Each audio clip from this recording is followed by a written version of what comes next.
Mario Kart World? Never heard of her.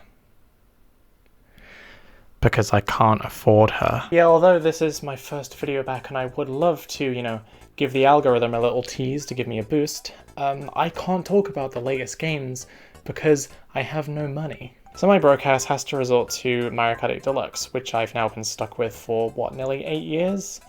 Yeah, I thought the announcement of a new Mario Kart would mean I'm free from this game, which I was one of the few people who owned a Wii U, so I've actually been playing the game since 2014.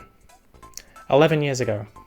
Half my life. This was the Mario Kart for half my life, and I'm still not free of it. I have unfinished business to attend to with the booster pass. That's the main reason why I'm covering it here. I was already kinda sick of Mario Kart 8 going into 2022, so when there were rumours that there was going to be a new Mario Kart game announced for the Switch, I was really excited, even though of course those rumours had basically no weight to them. I just needed to have hope. That February, a Nintendo Direct started, and eventually, the announcer said this. Here's some news for Mario Kart fans. It's gonna be a new Mario Kart!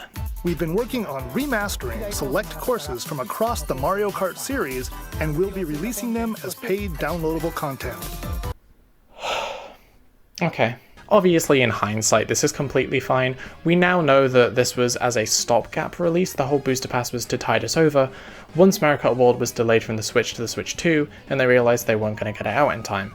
And I really do appreciate that. Obviously, knowing that now, I appreciate the booster pass much more. Because if we did have to suffer those 11 years of Mario Kart 8, with only 48 tracks and no new content after 2017, yeah, that would have been even more painful. However, there was a lot of controversy surrounding the booster pass, mainly to do with the quality standard, as it seemed the tracks were being ported from Mario Kart Tour, so they weren't up to snuff with the base game. And I decided to hop on the trend and make a video talking about this. While writing it though, it kind of went from a video about the controversy to just reviewing the tracks, and I thought it was so fun that I decided to do it for each wave subsequent. And these were some of the most fun videos that, I had the most fun making in that time period from 2022 to 23. I was planning to do a big ranking of all 48 tracks, and then shit happened basically, and I took a break from YouTube for 18 months, but here I'm finally ready to talk about all 48 tracks in the Mario Kart 8 Deluxe Booster Course Pass, from worst to best. But before we get into the tracks, this video is titled Ranking the Booster Pass, not ranking all the tracks in the Booster Pass or something to that effect, because it wasn't just tracks that they added. It was mainly characters. In fact, it was kind of only characters. We had no idea characters were going to be included until Wave 4 was talked about in a Nintendo Direct, and Birdo jump scare. Literally just out of nowhere, there she is, but hey, I love Birdo. She's really cool and kind of trans. It's complicated, but hey, I'll take it. Some rep is better than no rep, I guess. She really should have been in the game since 2014, but better late than never, I guess. With the addition of Birdo, the character select screen looked like this, so we assumed we were just going to get 5 more characters. However, then in Wave 5 we got 3 at once, which was crazy. PT Piranha, my goat from Double Dash, Wiggler, and Kamek. Kamek finally appearing was almost like an ancient prophecy coming true. His removal from 64 was probably one of the most famous pieces of cut content in the whole Mario franchise. And then Wave 6 came along. At this point we're still expecting to only get 2 more characters. We got 4. I only really needed Funky and Pauline, to be fair. Diddy's great too, and it would feel weird to have Funky and no Diddy. Both of these guys should have just been in the game to begin with, of course, but again, better late than never. It really was nice to see Pauline back in Mario Odyssey, and it's really nice to have her in more spin-offs. It's honestly really surreal to see her in the current Mario Kart, because I was thinking, oh, she's going to be in the next Mario Kart, right? No, she's officially racing on these tracks that were released in 2014. That just kind of feels weird. And Peachette. So I guess this being a ranking video means I have to rank all the characters now? Okay, number 8, Peachette. I think Nintendo looked at the terrible reception to Pink Gold Peach and to a lesser extent characters like Cat Peach, Tanuki Mario, and Gold Mario and decided, you know what, you guys have been complaining about clone characters in this game for almost a decade, so here's one last fuck you, bitch. I will give Peachette more points than Pink Gold Peach, however. For one, Peachette is actually a pre-established character, as she appeared in New Super Mario Bros. U Deluxe, whereas Pink Gold Peach was created specifically for Mario Kart 8 out of laziness, and because they didn't want to bring back any of the characters from Wii or 7 that would have been perfectly fine. And secondly, Peachette is honestly just kind of adorable. I think her design is really cute, her voice acting and appearance are a nice combo of Toadette and Peach, so she doesn't feel as egregious as Pink Gold and Cat Peach. However, She still is, at the end of the day, a pretty lazy palette swap, and I would have preferred that we just get another character from Tour, like Monty Mole, Chargin' Chuck, Poochie, King Babom, Dixie Kong, Hammer Bro. There's probably even a few more that I'm forgetting. Nabbit? I even would have preferred Queen Bee from 7, I'll be honest, but let's just move on. Number 7, Diddy Kong. Although I do think, again, he should have been in the game from the very beginning, and that he should be a mainstay in any Mario spin-off that also includes DK, he's not a character that excites me personally that much, and I very rarely play as him in this game. Number 6, Kamek. Kamek is a pretty solid inclusion. I've always liked being able to play as villains in Mario spin-offs, and Kamek is long overdue a spot in this series. He's got some cool trick animations where he waves his wand about, leaving some sparkly dust, and his voice clips are suitably demented and evil. And like I said, it's nice to finally have him here after nearly 30 years since he was mysteriously fired from Mario Kart 64. However, he's since been demoted to an item and world, so I guess his workplace ethics are still a little shaky. Sort yourself out, lad. Number 5, Wiggler. I think Wiggler was a really cool inclusion in 7. It was just so strange for this long, tall caterpillar to be driving in a go-kart, but in a good way. His ridiculous height and gangly arms are back and don't look as awkward as they did in 7. He's got some adorable voice clips and animations, and even still turns red and angry when hit by an item or doing a trick, which is really nice detail. I'm glad he's back. Number 4, Birdo. She's a diva, I love her. Again, it's insane to me that she wasn't in the base game after appearing in Double Dash and Wii, but she was probably the best choice as the first character to return in the Booster Pass. I've always liked her design and her voice, and I think the inclusion of the alternate colours is so cool because they didn't really need to do this. As far as I know, alternate coloured Birdos haven't been a thing in the franchise before this, but it kind of makes sense. Yoshi has alternate colours, and these two characters have always been associated with each other, so it's a really nice detail to have that I'm glad they included. 3, PT Piranha. PT was my main in Double Dash. Again, I think it's really cool to be able to play as villains in spin-offs, and his design is awesome. Love this guy. Please bring him back in Worlds DLC, I'm begging you. Number 2, Funky Kong. Back in November 2023, I would have swore blind that he was the best character in video game history, and if I said otherwise, that's a sign I was being held hostage. However, he's still a very close second. I mean, it's Funky Kong. What do I even say? He was the most effortlessly cool character in Wii, and he still is really cool here, although maybe it's just nostalgia talking, but I think his animations were better in Wii. Maybe I'm just so used to his appearance in that game that after 15 years it feels weird to have something different, but regardless, I'm glad he's here. Welcome home, old friend. And number 1, Pauline. Pauline is so cool. Seeing her triumphantly return in Odyssey and slowly but surely become a mainstay in spin-off rosters has been awesome. And like I said earlier, it's really surreal to see her in this game, especially when you race on tracks from the original Wii U version. I hear a lot of people say they're tired of her singing, seeming like her only personality trait in recent appearances, but I don't mind it. I love she grabs a microphone out of thin air and just sings into it and has all these sparkly lights appear around her. That is so cool. She's so cool, so charming, so energetic, and it's great to have more female drivers in the game. She's slowly become my main in Mario Kart 8 Deluxe. I choose her pretty much every time I play now, and I hope that she remains a mainstay in the spin-offs for as long as possible. Phew, okay, well, we finally got the characters out of the way. None of them are outright awful. I think even the worst Peachette does have some redeeming qualities to her, and I'm really glad that they decided to include characters in this DLC since they didn't really have to. I don't think anyone would have complained if Wave 4, 5, and 6 just continued on with giving us tracks and nothing else. But speaking of tracks, it's finally time to get to the main event, so let's just cut to the chase and begin. Number 48. So if there's anyone watching here who saw my old videos on the Booster Pass, you may remember that there was a certain course that I felt such disdain for more than any other in the DLC. A course that I held as the prime example of how not to bring back a track, of how to just completely butcher, ruin, and miss the point of a fan favourite classic. The very worst of the 48 tracks in the Mario Kart 8 Deluxe DLC Booster Course Pass is indeed GBA Sunset Wilds. Now, if you're one of those unlucky few that saw my older videos, you may be scratching your head. I made it very clear that I hated the remake of Sky Garden, but honestly, after the past 2 years, after comparing and contrasting them, I can honestly now say with full confidence that I think Sunset Wilds is an even a more egregious remake. First off, the layout.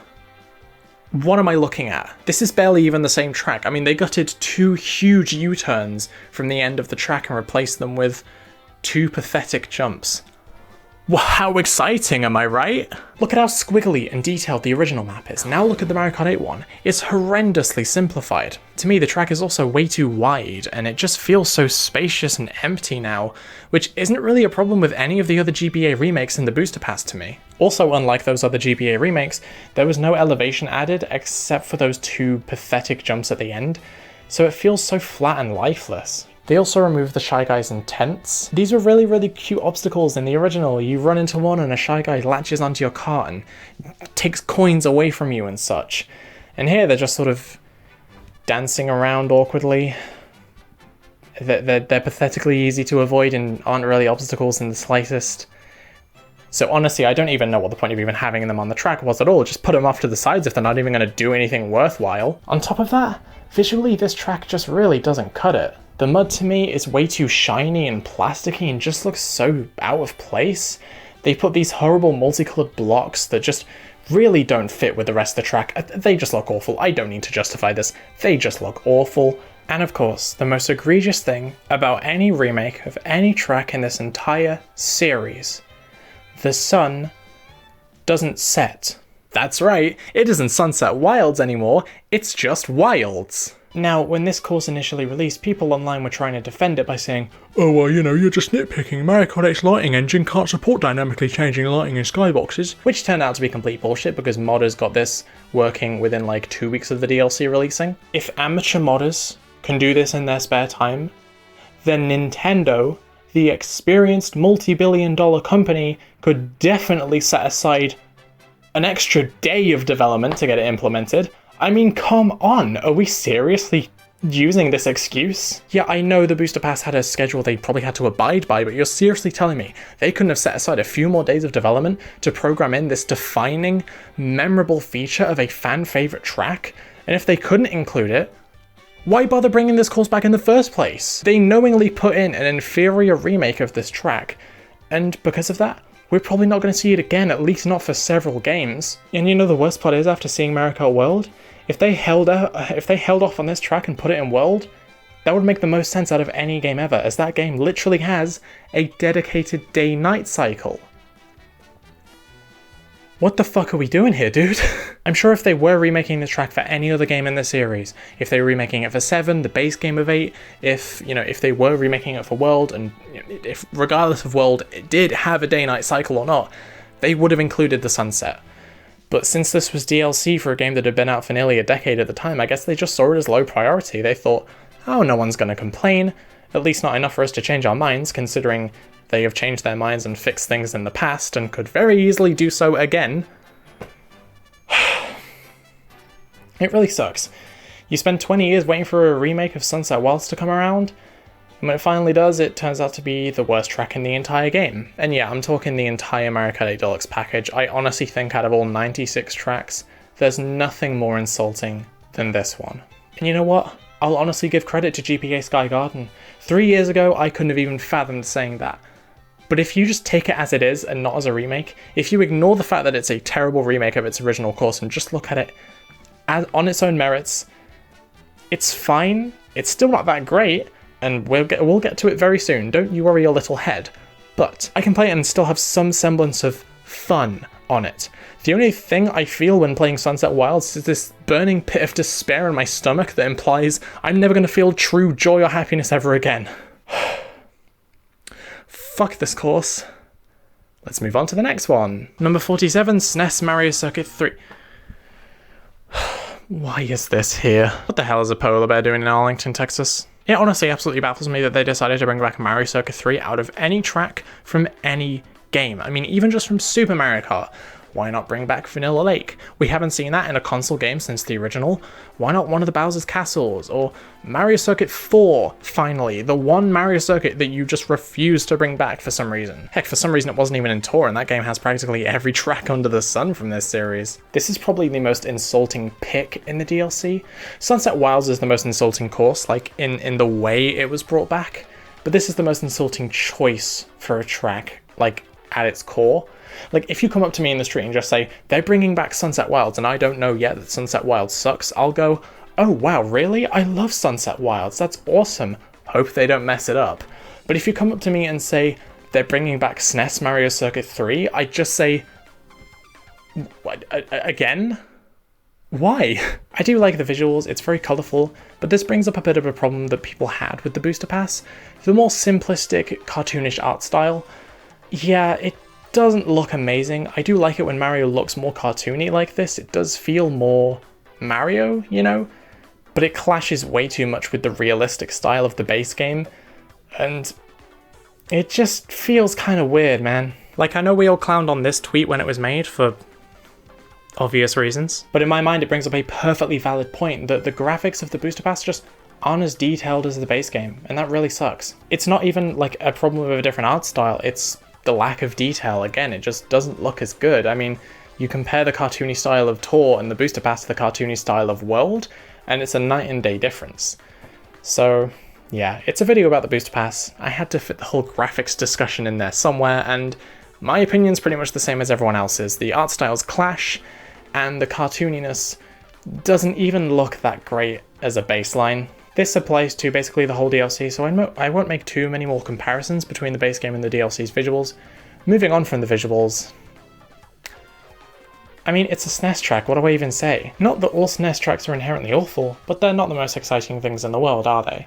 The layout is exactly the same as it was in the original. No new elevation or ramps to trick off of, no new obstacles, nothing. It's as Super Nintendo track as a Super Nintendo track gets. It's like it was just ported over from Super Mario Kart, whereas other SNES ports like Rainbow Road, Donut Plains, Bowser Castle 3, sure, they're still fairly simplistic, both in visuals and layout. You can still tell they're old tracks, but they were at least updated somewhat in both of those aspects.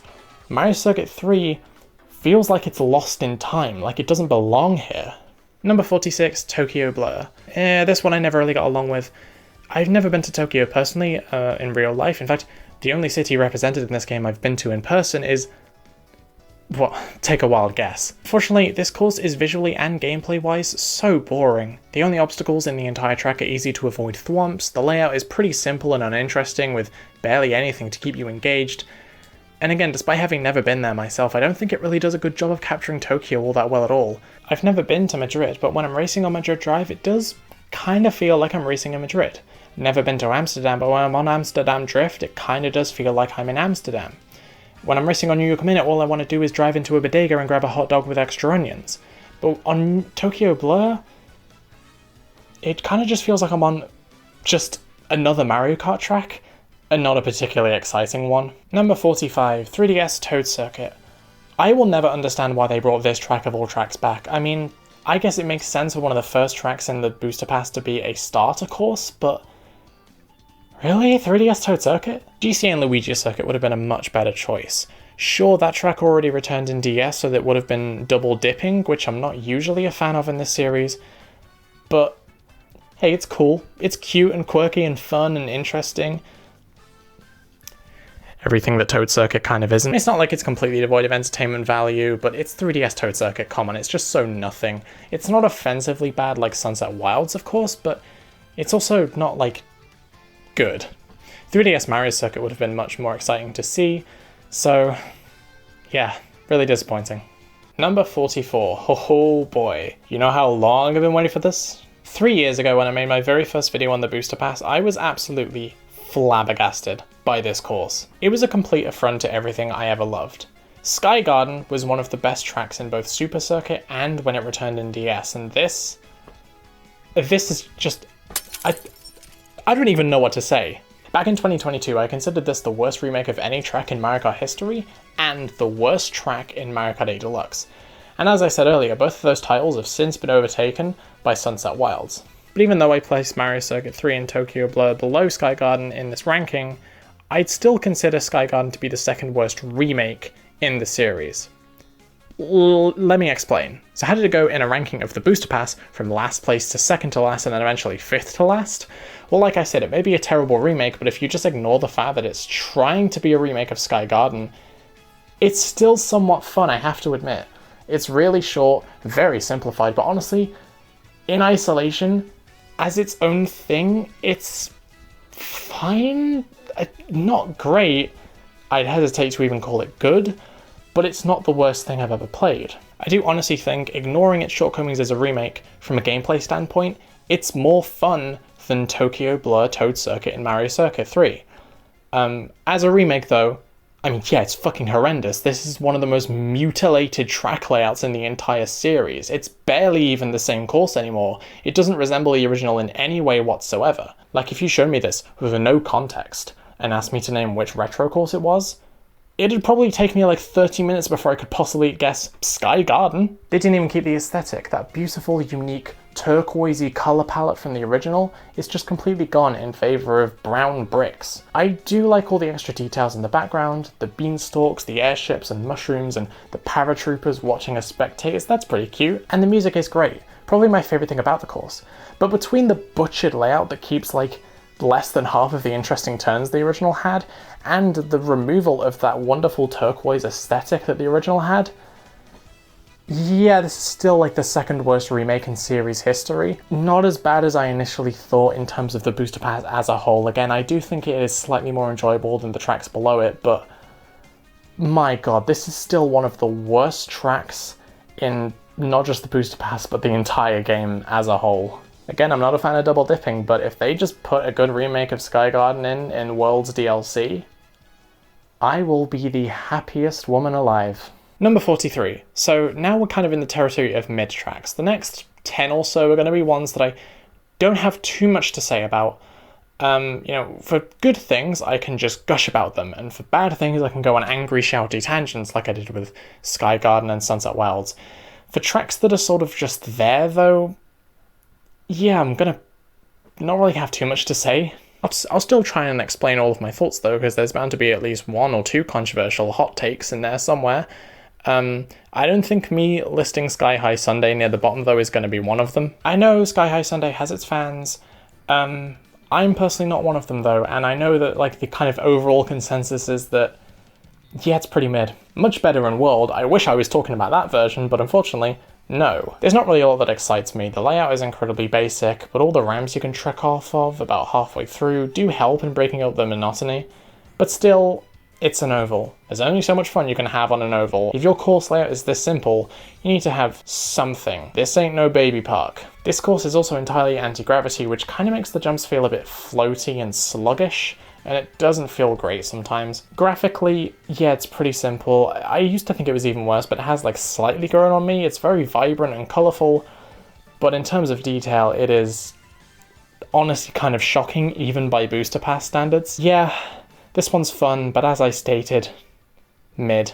Number 42, Los Angeles Laps. LA Laps is definitely an improvement over Tokyo. It's still a little generic in a lot of places. Again, it kind of just sometimes feels like just another Mario Kart level, and not necessarily like the real life place it's trying to portray, but it definitely does have more visual flair and detail than Tokyo did. Also, it's structured much more like a 3-section course like Mount Wario, as you don't really double back on any areas until the very end of the course, so it's definitely more interesting and varied than Tokyo, but it suffers from the same problem where it kind of just doesn't really feel like LA.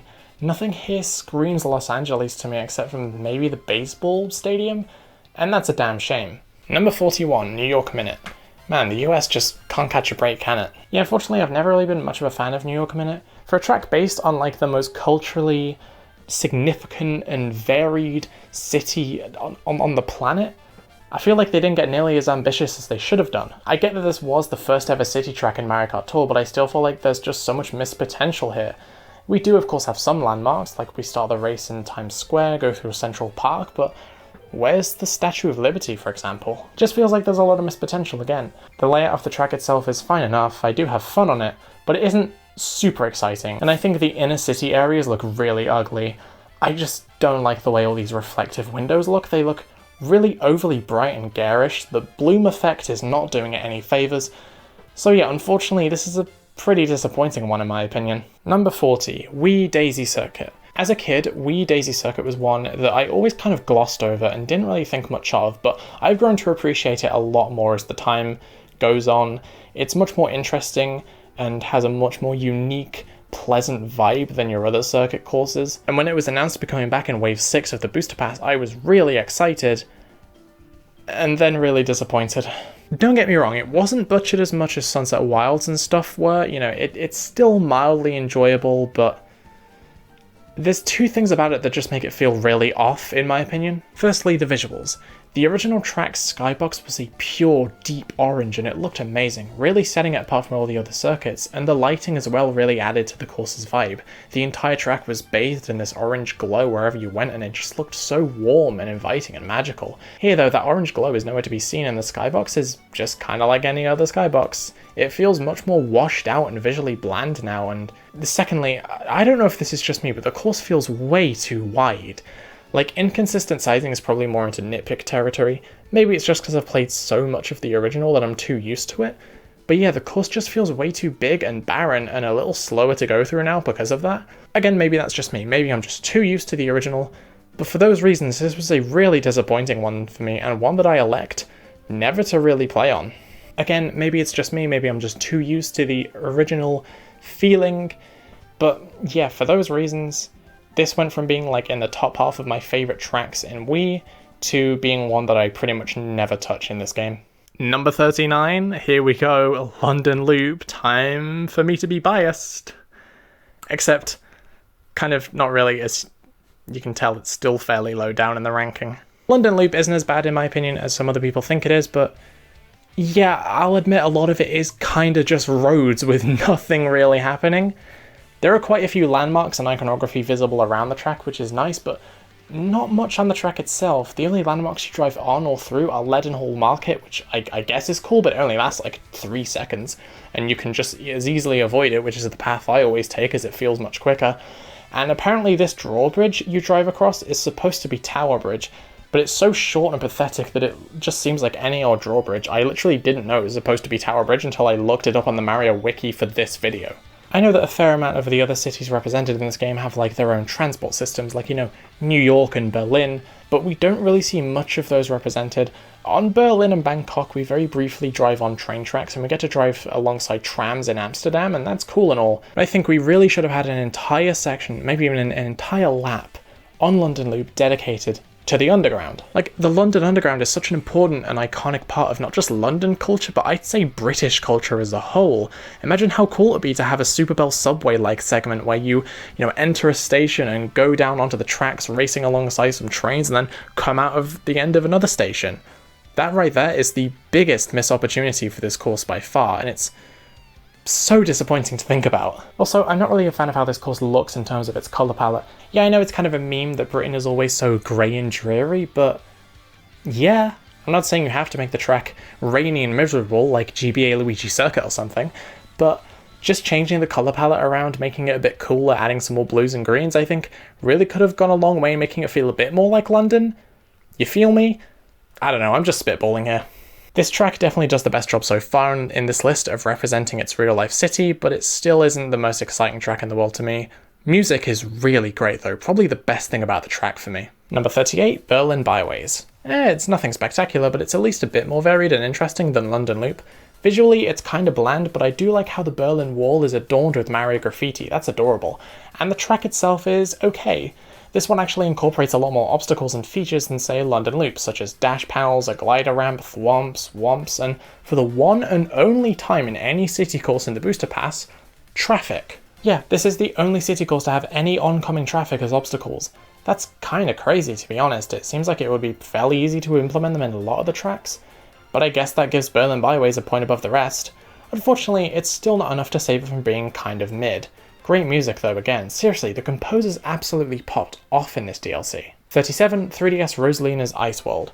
When I played Mario Kart 7 as a kid, I used to think Rosalina's Ice World was pretty underrated, and I still kinda do. It wasn't amazing, sure, but I think it's still pretty decent and enjoyable, and I still feel that way about it here. I might actually just slightly prefer this over its original 7 version, but it stands out a lot less in this track roster. Despite being a certified Rosalina's Ice World defender, I really don't have much to say about it, I will admit. The aesthetic is really nice, and the track itself is pretty fun and underappreciated, as I said, but again, it's nothing mind-blowing and the music is really forgettable. It's so odd considering that this track is like kind of loosely themed around Mario Galaxy, which has some of the greatest video game music ever composed, and the music for this track is just kind of generic slop. I was glad to see this one back at the time, but in retrospect, I really wouldn't have minded if we didn't get it here, and it was saved for Mario Kart World. Number 36. This is pretty depressing. Cooper Cape is probably my favourite track from Mario Kart Wii, but seeing as how it was already brought back in 7, I wasn't clamouring for its return again here. Before we got this, I would have rather have gotten a Wii track we haven't seen since the original game, like Dry Dry Ruins or Bowser's Castle. But hey, if they are going to bring back Cooper Cape, hopefully it'll be a really faithful and fun remake.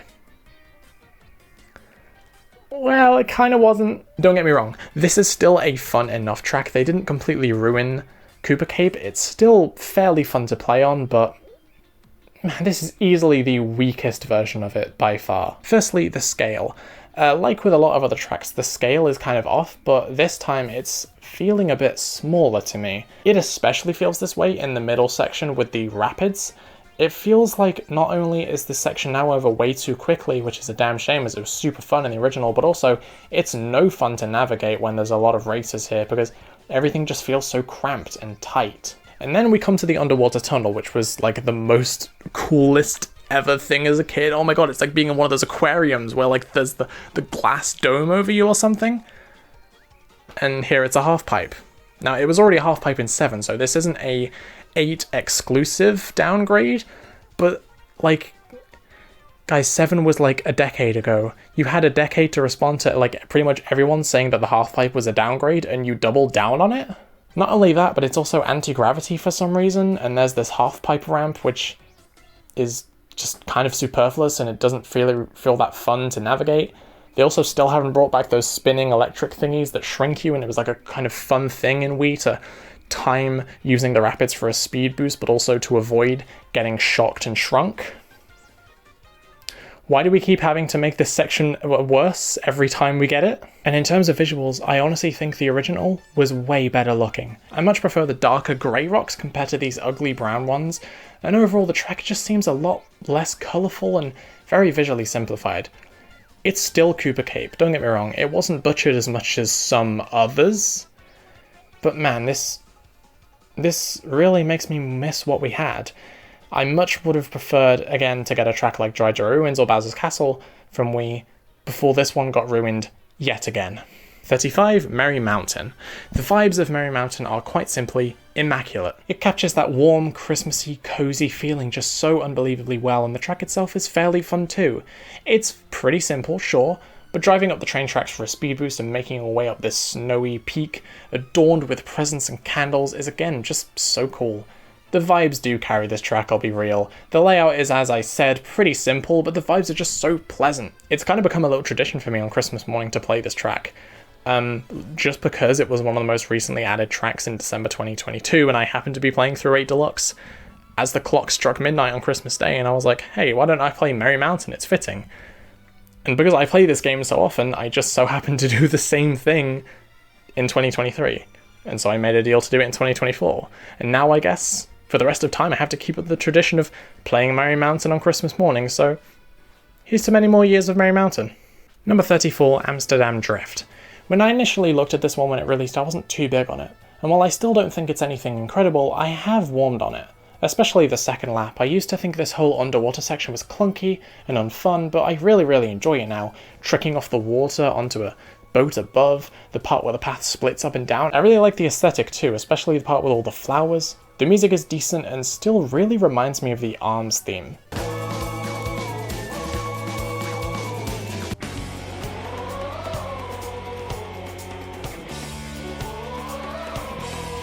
I can't be the only one, right? Amsterdam Drift. Number 33, Alpine Pass. This track suffers from a similar problem to Cooper Cape for me, where they changed the original grey rocks to this ugly brown that I just think looks a lot worse visually. It just really doesn't stand up against the original, mainly because of that. In the gameplay department, in my opinion, it's kind of basically identical to the original. It doesn't really feel any better or worse in my opinion. I originally liked this track a lot as a kid, but over the years it's kind of just become another decent track from Mario Kart 7. It's mainly just here to show off the glider mechanic. Like, yeah, sure, when we all saw this in the first trailers for 7 14 years ago, it was crazy! And now, when we play it, it's kind of just like, oh, it's a glider section with kind of nothing to really do. Putting anti-gravity boosters in that final stretch is cool though, I guess, and the music is still rockin', just like this mountain. That pun doesn't work here in the UK because here it's called Alpine Pass, not Rock Mountain. I don't know why Mario Kart 7 in particular had this fetish for changing course names between American English and British English. Like, we know what a mountain is, Nintendo. We have those over here. You don't need to dumb things down for us. Number 32, Paris Promenade. Good vibes and a great aesthetic. It captures the feel of Paris really well in my opinion, especially the music. The third lap being in reverse isn't the most exciting thing these courses have done after seeing the likes of Singapore Speedway, but being the very first course of the Booster Pass, I feel like it's a good way to introduce people to the way city courses do things a little differently. Sure, it's a bit basic, but still fun and actually manages to make France look somewhat appealing. Who'da thunk it? Number 31, Bangkok Rush. Out of all of the world's cities I expected to be represented in Tour and thus this game, Bangkok isn't one I would have chosen, thought off the top of my head, but I guess it's kind of cool that it's here. I do like this one quite a bit, especially with the time of day. I do love a good sunset. I love how in some sections you can choose to drive on the road or on the train tracks above and enter or exit at various different points depending on whatever you feel like doing. And the part where you get to bounce off of these market roofs is awesome too. Not much to say about this one in all honesty. The music by City Course standards is also surprisingly forgettable to me, which is disappointing, but the course itself is pretty good. Number 30, Rome Avanti. I feel like this one has a big missed opportunity with the Colosseum. We only spend like 5 seconds in it, and that's weird because it's such an iconic landmark. Probably the most famous landmark of Rome, if not the country of Italy as a whole. We needed more of it. Maybe scale it up a bit more, have us drive around more of it, make that spirally turn at the beginning a bit longer. I don't know. Aside from that, I do really like this one. Aesthetically, it's pretty nice, being set during the night time really helps with that. The 2 glider sections are pretty fun. Being able to trick off of moles is cool. That's gotta hurt. Did they willingly sign up for this? Hashtag end mole violence. 29, DS Mario Circuit. Mario Circuit from DS is one that I always wanted to return for such a long time as a kid. I think because it was just one of the few DS tracks that took a really long time to return. I did still like it for what it was though, and I still think it's one of the better circuit tracks across the entire Mario Kart series. I mean, in its original game it was in the Star Cup compared to most of the Mario circuits, which were in the Flower or Mushroom Cups, so it's a bit harder and more varied and interesting than your standard circuit. This is a pretty faithful remake with nothing changed too much, except for this forest section where they've added a wiggler. That's really cool, but the wiggler only appears on the 3rd lap at very specific points, so depending on how fast or slow you go through the course, sometimes bro just doesn't even show up. If he was active on all laps, or hey, even just from lap 2, that would have been a much better improvement, and I think it just would have been more interesting. It's a nice change of scenery, but in terms of the other graphics, God, it's really not great. I generally think the original, in terms of colours and lighting, looked so much better.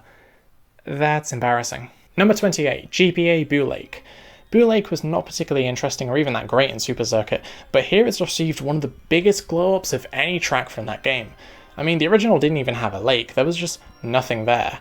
Here though, there's ramps, elevation, and holy shit, a lake! The second half of the course inside that titular lake is even in anti-gravity, and while it obviously isn't as crazy as some of the anti-grav stuff in the base game, it's still nice to have. Tricking off the 3 ramps in quick succession at the end is always so satisfying too. It's short, sweet, and again, one of the best GBA glow-ups. Number 27, Madrid Drive. If I could describe Madrid Drive in one word, it'd be charming. This course, everything about the way it looks and feels is just so charming. And that art gallery section, I love it. It's so cool and ends way too quickly. It's full of sharp, winding turns that keep you on your toes, although at this point in the Booster Pass, with this being the very last city course, the glider section does feel a bit redundant. I don't know, it just feels like yet another very short glider segment with water geysers that we don't really need. Elsewhere though, I like that this track has more obstacles than most other city tracks. The thwomps and a wiggler that wakes up and starts stomping about after the first lap, the Goombas kicking the footballs with Karibo's shoe is also such a cute detail by the way. The flamenco inspired music is insanely catchy and I think the track looks pretty great too. I honestly think of this as a fairly underrated one. I don't hear nearly as many people talk about this one as much as they should be. Number 26, GCN Daisy Cruiser. Initially when Wave 5 released I wasn't huge on Daisy Cruiser, and while I still don't think it reaches the heights of the original version, I've come around on it since. I think all of the visual upgrades are really nice, and it's so much more colourful now, which I love. Originally I felt that the scale was off with this track, but I only really feel this now in the underwater segment. I often end up landing off-road or at a weird angle when I take this shortcut, and it feels pretty awkward to drive through, but that's really my only gripe here. All of the added details, like characters sitting nonchalantly at these dining tables while they're getting thrown about by a sea storm outside, is so charming. And the music is a nice upgrade too. Number 25, N64 Choco Mountain. I always liked the way Choco Mountain looks in this game. At first I wasn't huge on the fact that they removed the wall from the first turn. I thought that looked a bit weird, but I do like it now. It's nice to have this foggy expanse with paratroopers spectating you. It's cute. The cave section is awesome. I love the way this looks. They didn't have to transform it like this, but they did. It looks beautiful. A little visually simple, maybe, but I just love all of the colors and the crystals. It just looks really vibrant. I think it's probably the best looking track next to Ninja Hideaway and Wave 1. I mean, compared to the likes of Tokyo Blur and Toad Circuit, it's like a Van Gogh painting. The layout is a bit simplified compared to the original, but I still have a lot of fun with it, even if it is kind of short. And the music, oh my god, the music, it is so good. One of my favourite remixes in the game by far. Number 24, DS Shroom Ridge. Shroom Ridge is another track from DS that, like Mario Circuit, I always thought was quite underrated as a kid. I had a soft spot for it, mainly because it was unique to that game and didn't come back for the longest time. So when it was revealed to be coming back in the very first wave, I was really excited. Unfortunately, it was a Wave 1 course, so it's not amazing in the visual department. The visuals are undoubtedly the worst thing about the track. Gameplay-wise, it's very similar to the original, but that's fine because, again, I think it's got a really fun layout. It was great originally. Dodging the traffic is still very perilous. The real standout though is the music. It was already banging in the DS version, but now, with less compression, higher quality live instruments, it sounds indescribably good. It's by far one of my favourite music tracks in the entire game. A banger of the highest degree, truly. This is a track I also just find endlessly replayable, both down to the really fun layout and music, even more so than some tracks I've ranked higher. There are some tracks that I do think are critically better in just terms of how enjoyable they are, but this is one that to me, I can just replay it over and over because it's so decent, solid, and reliable. Number 23, Athens Dash. This is a pretty big departure from the other city tracks, so much so that it kind of feels more like a traditional Mario Kart course. Some sections, especially the one in lap 3 with the rolling boulders and the boost panels, feel like they could have been lifted from a traditional track. But whereas this was a negative I had with some courses like Tokyo Blur and LA Laps where they felt a bit generic and not really representative of the real life places, this manages to both feel like a traditional Mario track, but it's still recognizably Athens. The aesthetic and style is so different to what we've had. It's not this bustling modern metropolis, and I really like that. It's a breath of fresh air. The music is nice and the layout is super fun. There's so many ramps and little inclines that you can trick off of. The pace is electric, and I love the part where you momentarily enter this little town with these colourful houses. It's a nice, maybe even too brief change of scenery. Maybe we could have even spent a bit more time here. Other than that, yeah, I kind of like this one. Number 22, N64 Calamari Desert. This was the first track in the Booster Pass that actually felt like it meaningfully changed the track. It was kind of a drastic departure, as this time, you go through the tunnel. The rest of the track is still great, it's a brilliant update. With the exception of the music, I'm not really a fan of the obnoxious trumpets. Visually and gameplay-wise, this track is still the Calamari Desert we know and love, until that second lap where you go through the tunnel. It's just so unbelievably cool. I'm so glad they did this, actually using an alternate version of the track from Mario Kart Tour and incorporating it pretty seamlessly into the 3-lap format. If you told me as a kid playing Calamari Desert on the Wii Virtual Console, driving into the tunnel and time trials just to mess around, that one day I'd actually have to do this as an official gameplay feature, I wouldn't have believed you. It's just so unbelievably cool that they did this. Again, they didn't have to, but they did, and I'm so grateful for it. Number 21, oh boy, Coconut Mall. It's, yeah, in its original incarnation, it's pretty much universally beloved and seen as a all-time classic. Here, it's one of the most controversial tracks in the entire series.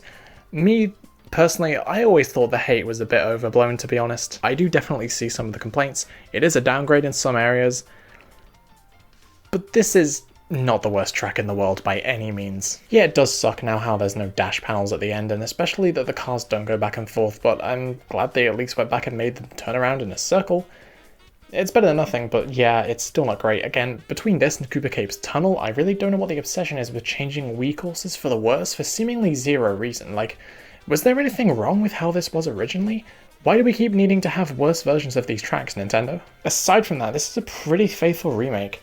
Yeah, the aesthetic is pretty wildly different in some places, and I'm a little conflicted on this. I do, I think, prefer the overall original look of the track, but I can't deny that the new one does look pretty nice. I think the colour choices are all nice and make the place look a lot more vibrant, and if there's one thing you can't say about this track is that there's no detail. There's so many little Easter eggs in the background, characters spectating you, stores named after characters and different things, all these posters adorning the walls.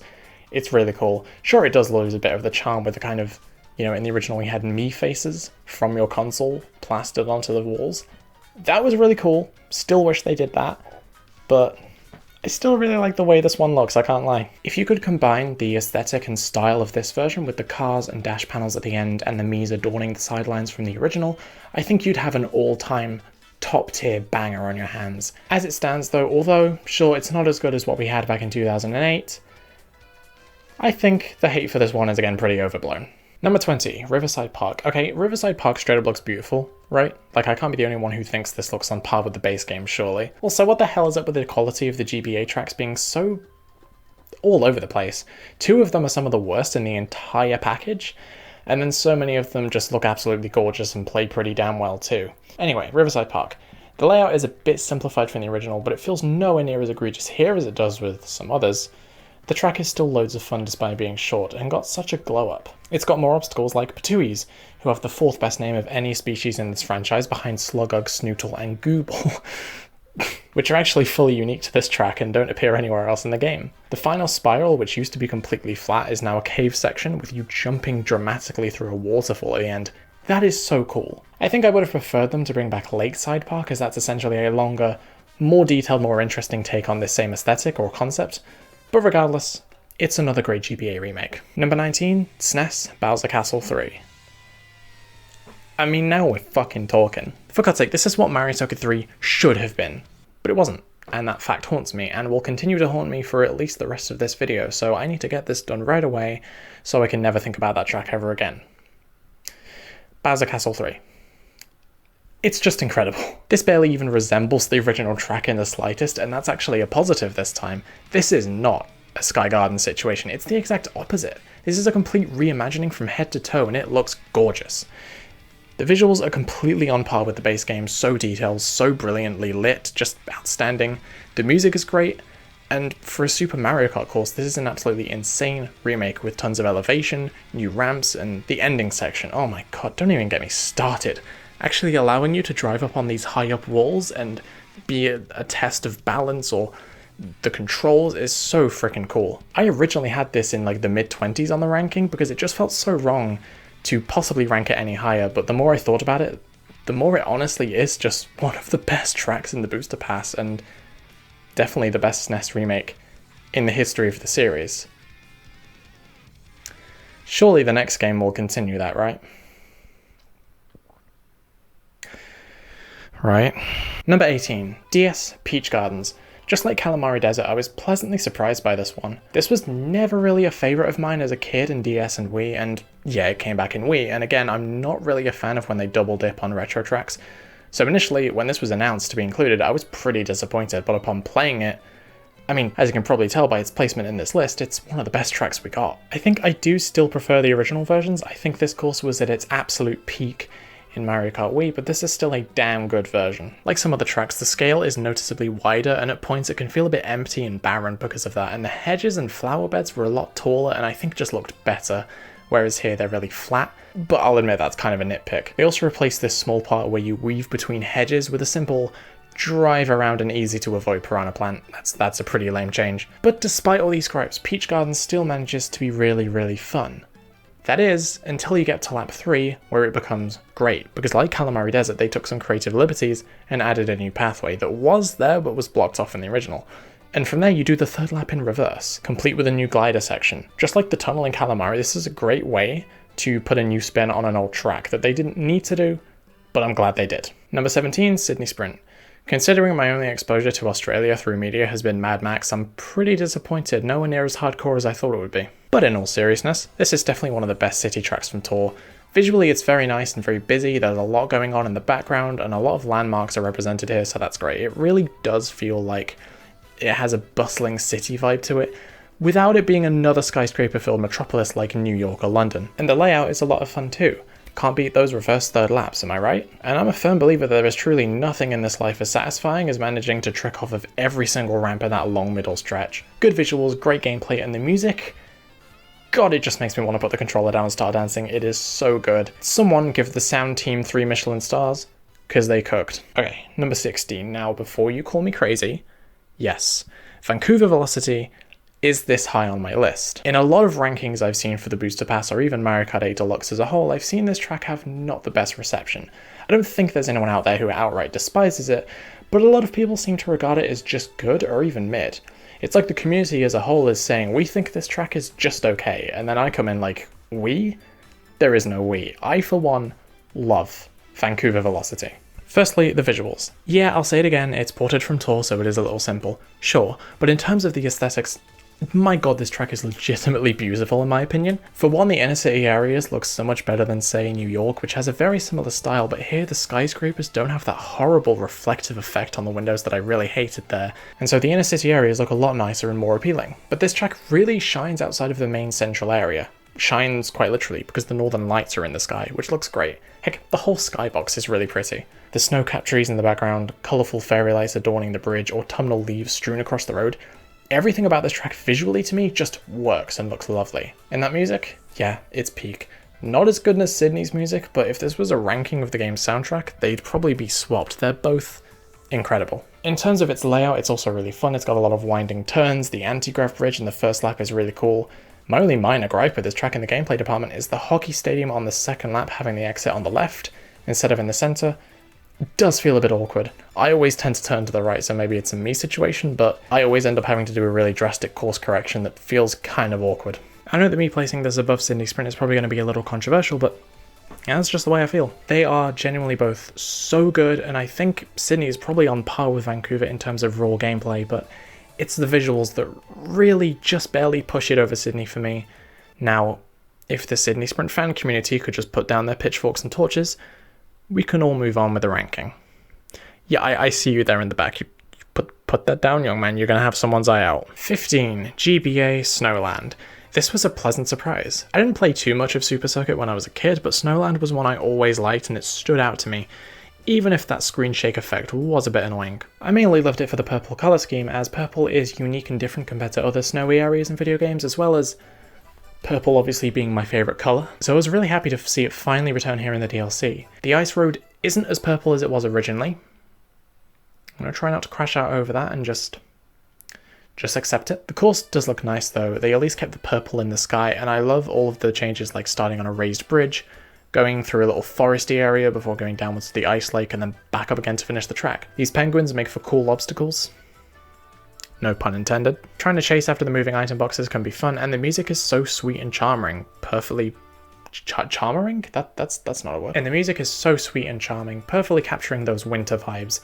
Yet again, a GBA track that got a huge glow up. 14, Wii DK Snowboard Cross. DK's Snowboard Cross is one of the standout tracks from Wii, and they fixed its most glaring issue, giving the DK track an actual statue of DK instead of this random plumber. Unfortunately, due to this game's physics or handling or whatever it is, this track doesn't feel as good as it did originally. Tricking off the half pipes and these bumps in the middle section feels nowhere near as satisfying, but aside from that, this is a pretty faithful remake. So faithful that I really don't know what else to say. It's still a ton of fun and I'm glad it's here. Although, part of me wonders if it should have been saved for World. I think it could have been really cool integrated into that game's map. Oh well, this is the timeline we ended up with, and I'm pretty happy about it. Number 13, Wii Moonview Highway. This is not one I was expecting to see back, especially considering we already had a bunch of city tracks. And if I'm going to be real, I would have preferred to get Mushroom City instead, as when it comes to kind of nighttime city courses from the series past, that I feel is the peak of that archetype, and it's probably my favourite track from Double Dash. However, Moonview is still a great course from my favourite game, and it doesn't feel as great as it did originally. I don't know what it is, but it just feels a bit too slow. Maybe it's something to do with the visual flair that we had, you know, the speed lines at the side of the screen. Maybe it was tricking my brain into thinking you were going faster. Or maybe it's the difference in handling, maybe it's the fact that you can't do wheelies in this game. I don't know, but something about it just feels a little off. Other than that though, which to be honest I'll admit was a bit nitpicky of me, well, it still looks amazing. It's so much more colourful than the original version, which I really love. Moon View is right. I mean, just look at that skybox and the view over the lake. Gorgeous. And the music is still great too. Even if it feels ever so slightly worse than the original track, that original track was still one of the best in its game, and so is this. Plus, honestly, that main issue is kind of fixed once you go up to 200cc. Feels much better then. Number 12. Wii Maple Treeway. Maple Treeway is pretty much all here and accounted for. There's really not much I can say. I mean, it's Maple Treeway. It's one of the most iconic and beloved tracks from Wii. And it isn't really any better or worse than its other versions. Well, okay, actually thinking about it, it is definitely better than the 7 version because they brought this half pipe back from Wii, and it's nice to have that, even though of course it does feel a little weird with 8's physics. Unfortunately, they still didn't bring back the net, and it's a much more boring glider section like in 7. So I guess if anything, this could be considered the midpoint. It's not as good as the original, but it's definitely an improvement from what we had on the 3DS. And that's pretty much it. I feel like, again, this course is so iconic that it kind of speaks for itself. It's still great. Number 11, Piranha Plant Cove. Piranha Plant Cove was really pleasantly surprising to me. I didn't think much of this in previews of Wave 6, but when I actually got around to finally playing it, it's one of the best tracks we got from Tour. It's one of the best examples of those tracks being much more open and ambitious than your standard courses, with you exploring a different section of a vast open world on every lap. It's really nice aesthetically with some great lighting and tons of references to my goat PT Piranha. Speaking of Piranha Plant themed tracks though, I do just want to point out something, and that's that where the hell's Piranha Plant Pipeline? This is really bizarre. It's the one original course from Mario Kart Tour that still hasn't returned. I kinda get why it wasn't here. It would have been nice for completion's sake to have every Tour track represented in 8 Deluxe, but Wave 6 did already have 3 Tour courses already, and one of those already was another Piranha Plant themed course, so I kinda get why they didn't include it there. What baffles me even more is they still haven't included it in World. Apparently bringing back Sky High Sunday of all things was their priority. And given the way that Mario Kart Tour's courses work, with them only being available at like specific times, and this course throughout its entire life only being playable for like a total of like 3 months, I'm willing to bet that most people who own and play Mario Kart World have never experienced this course. It really irks me. I have faith that it will eventually turn up in the World's DLC whenever the hell that comes out, but the fact that it hasn't been included in the base game is just kinda wild to me. I thought this was the best place to talk about that. It wouldn't really feel alright just sticking it at the beginning or the end of the rankings, so boom. Piranha Plant Cove though, yeah, it's pretty good. Number 10, Yoshi's Island. Oh my word, this is just so cool. The art style and vibes of the original Yoshi's Island game have been translated flawlessly here, and the fact that you go through so many different biomes and areas in such a short amount of time, yet it still feels cohesive and not overwhelming or muddled is awesome. So many enemies, items and such littered around the track, and the best part, the winged cloud that spawns the Gabagool Bridge. This is an awesome little addition, even if I fail horribly and miss it 95% of the time. And the music, oh my god, the music. This is, like, every time I think of the Yoshi's Island theme, this is the version that plays in my head. All the extra flair added to that classic melody are just, it's one of the best music tracks in the game, by far. It's at like a Smash level of quality when it comes to, you know, remixing a classic theme. And they even changed the opening and results music to be remixes from the original game too, which is so cool. Honestly, considering the music changes and how far this track goes with paying homage to Yoshi's Island, and given the fact that the Yoshi series is fairly distinct from the Mario series in quite a few ways, you could probably count this as one of the crossover tracks like the F-Zero tracks and such, and in that respect, it's probably the best of those. Maybe only second to Big Blue, but this isn't a ranking of all 96 courses, god no. But yeah, it really does feel like one of those crossovers from the Wii U DLC. A loving tribute to a game which I really should get around to beating someday. I'm terrible at old 2D platformers, what can I say? Number 9, Ninja Hideaway. Fuck! This was definitely the best choice for the first non-city tour course to be added to the game. It's suitably ambitious and immediately gets across that these are much more involved than your average course. Most of them anyway. It genuinely feels like an open world track. Not a track in an open world game, no, it feels much more like a standard track but with so much more variety in the routes you can take. There's a lot of verticality to it which I love. It pushes the boundaries of typical track design in the best ways possible. If the next game following this wasn't a completely open world game like World was, this is definitely the direction they probably would have and should have gone in. The visuals are great, there's a ton of great places to trick and a really tight shortcut that's super satisfying to take if you have a mushroom. All in all, it's a standout track, and I'm glad the world's course designers ended up taking a lot of cues from it. Number 8, GCN DK Mountain. This is another one I was unsure about returning as it already returned in Wii, but hey, it's a great track, so I'm kinda glad it's here. Unfortunately, down to this game's floaty of physics and the size of the track feeling a little too small for me, this is the weakest version of DK Mountain by far, but as you can probably tell by its placement on this list, it still manages to be great, as those flaws aren't bad enough to take away all the other great things about this track. Its visual style and music are still really nice, and that sense of adventure as you barrel down this vast mountain is still there, and it's just as exciting as ever. I would have preferred we haven't seen something return yet for this game's final Double Dash representation, like Mushroom City or Bowser Castle, but this certainly wasn't a bad place to end it after all. I think my biggest complaint honestly is the fact that that infamous shortcut at the end is way harder to do now because they extended this wall here. It's a tad disappointing, I guess. I spent hours and hours as a kid watching videos of that shortcut and many more hours trying it myself. I can't remember if I ever managed to pull it off. I don't think I actually did, but hey, it was still fun trying. Kids these days aren't going to have that experience of trying these shortcuts over and over again.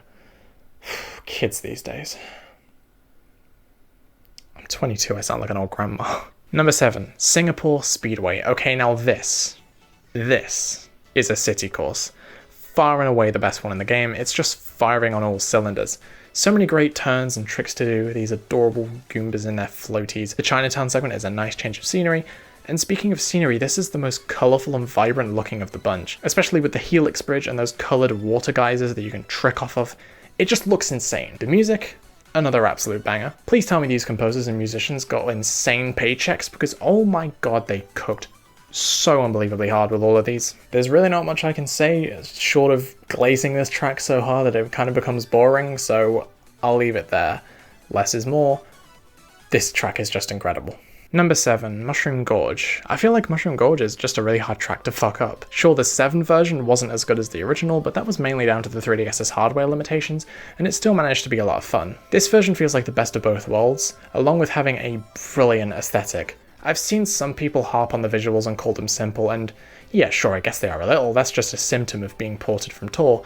I still think it's really incredibly detailed and blows the previous versions out of the water, especially the cave section with all the crystals. This just straight up looks gorgeous now, and the fact that they included both the original left path from Wii and the blue glider mushroom from 7 is again kind of a best of both worlds situation. They also made the mushrooms larger, so it's much more difficult to fall off now, which always trips me up when I go back to Wii. Seriously, is it bad that I've been playing this game for most of my life and I still struggle with these? Overall, the incredible track design and gameplay from both versions previously is maintained really well, and the visual upgrades, in my opinion, are some of the best in the DLC.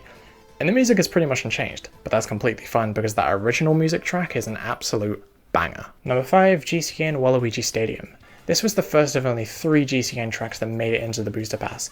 As Double Dash has possibly my favourite on average selection of tracks in the whole series, this was kinda disappointing, and it was even more disappointing that the 3 tracks we did get had already returned. We didn't get anything that hadn't been seen since the original, like Bowser's Castle, Mushroom City, or Rainbow Road. Or even anything we hadn't seen since DS, like Mushroom Bridge.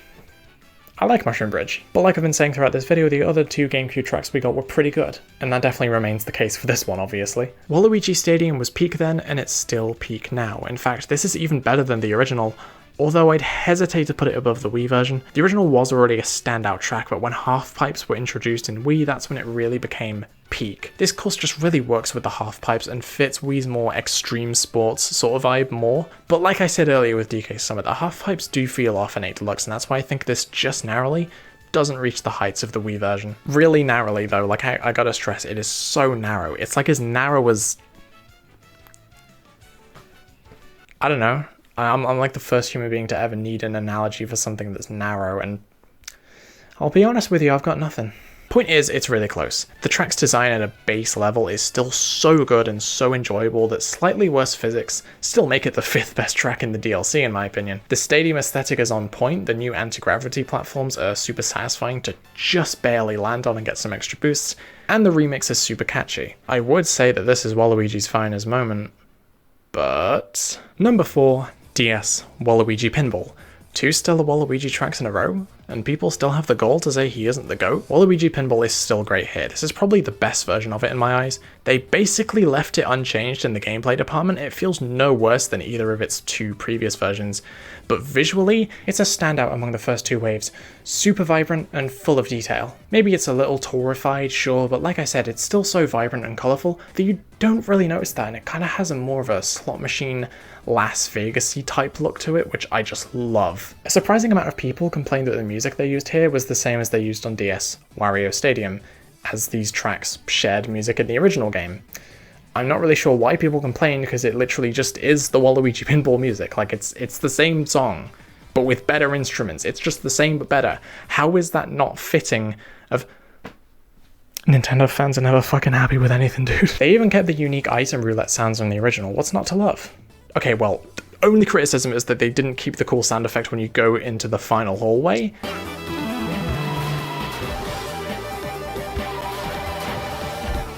But that is literally my one and only nitpick about this entire thing. It's a fan favorite for a reason, and its status as that is solidified with this remake. I don't really need to say much else. It's Waluigi motherfucking Pinball.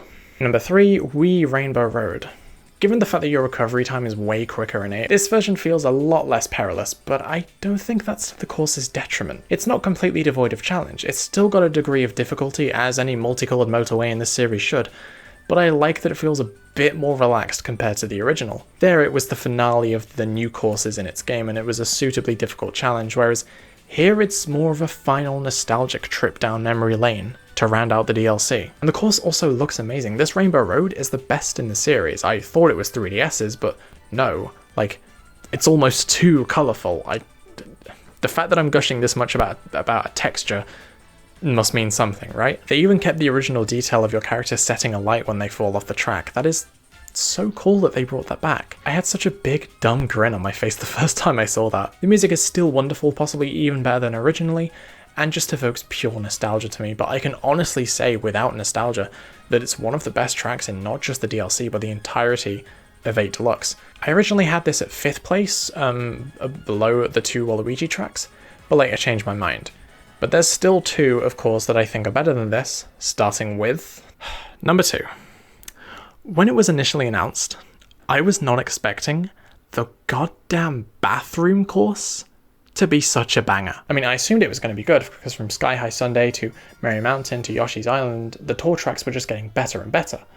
But for Squeaky Clean Sprint to end up not only being my favourite of any of the tracks from tour, except Piranha Plant Pipeline, and my second favourite in the entire DLC, yeah, I was not expecting that. Weirdly, this is like simultaneously one of the most down-to-earth and normal and inventive and creative concepts for a track in series history. I mean, it's a bathroom. Everyone's got a bathroom. You know it, you love it. And to turn something so normal such as a bathroom into a giant track in a Mario Kart game is just so cool. I've been obsessed with like giant sized up versions of real life rooms ever since I played Rats maps in Half-Life Deathmatch as a kid.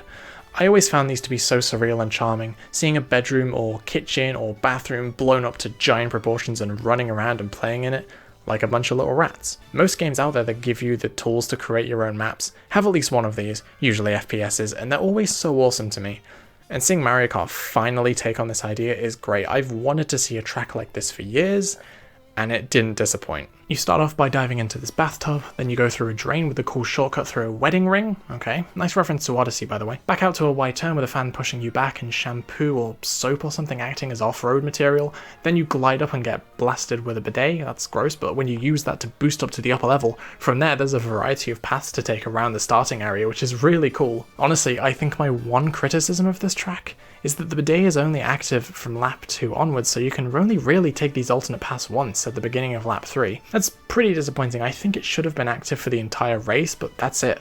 My one gripe. Everything else about this course is basically flawless to me. There's so much detail, so many household objects like bottles, jars, cassette tapes being decoration or part of the geometry, and so many references like the 8-bit bathroom tiles, the rubber duck with a Mario hat on it, the adorable alarm clock. The music at first I didn't think fit the track, but honestly now I have zero complaints. It sounds sublime. Honestly, part of me was tempted with this being such an original, brilliantly executed idea for a track to put it at number 1. But after thinking about it, there's really no contest. You all know what number 1 is, so let's just rip the band-aid off. Number 1, 3DS Rainbow Road. It really couldn't have been anything else. This is probably a pretty ice-cold take at this point, but come on, it's 3DS Rainbow Road, it's so cool! It is just that good. This track was already amazing on the 3DS as a kid, but it didn't immediately stand out to me back in the day.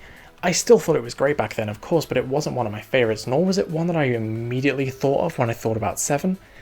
Now, though, holy shit. It's still an awe-inspiring journey, not just on a rainbow road, but through the reaches of space. You race on the rings of Saturn, the surface of the moon, you fly through rings. Oh my god, it's like Superman 64, the greatest game on the planet. The atmosphere of this track is unbeatable. It really feels like an epic journey with a real sense of triumph and finality to it. Honestly, part of me wonders if it should have swapped places with Wii Rainbow Road to be the final track of the DLC and this game as an entirety. And the music, oh my god. I do think the original music is ever so slightly better, even with the 3DS's audio compression. I don't know. This time it goes for a bit more of an upbeat electronic vibe, whereas the original was a bit more ethereal and nostalgic. Not that this theme still doesn't have those qualities, it absolutely does, and it's still one of the best music tracks in the entire game. Heck, I'd argue it's one of, like, possibly the only track in the entire game that actually manages to make me emotional. Like, not during the heat of a race, obviously, but if I'm just browsing YouTube, listening to some music and this one comes up on my playlist, I mean, man, it just is nostalgia. I'm not ashamed to admit that it's one of the greatest pieces of video game music I've ever heard in my life. Graphically, it's also outstanding.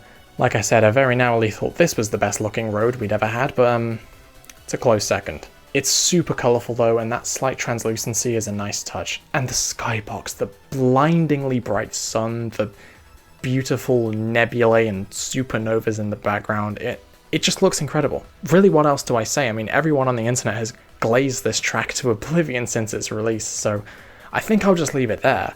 You all know it, you all love it. It's 3DS Rainbow Road, the best track in the Booster Pass. So, there we go, I did it. I finally ranked the entirety of the Booster Pass. Nearly 4 years after it began. Yeah, it's really surreal to think about the fact that this started in March 2022. That was the release of the first wave.